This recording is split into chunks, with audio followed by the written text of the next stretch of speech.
Guys দেখে নাও আমাদের দাদা আমাদের সাথে রয়েছে 30 কিলোমিটার। হ্যাঁ সাইকেল চালিয়ে পুলিশ কি রে তোর নাম কি জানো সুজিত তোমার লাইফে আছে এই দাদা আমাদের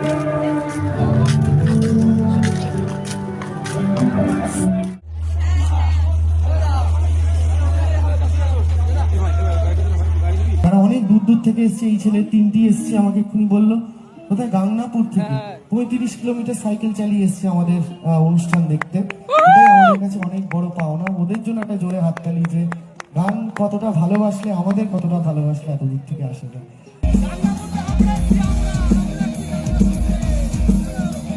ওই যে ওরা যেরকম পাগল 35 কিলোমিটার সাইকেল চালিয়ে এসছে একটা অনুষ্ঠান দেখতে। এই পাগলামিটা যাদের মধ্যে আছে তারাই কিন্তু জীবনে আনন্দ করতে পারে। ওই জীবনে কি দুঃখ নেই? নিশ্চয়ই আছে সবার মতো, কিন্তু ওই পাগলামিটা থাকলে আমরা ওই অনেক দুঃখকে বাইপাস করে চলে যেতে পারি।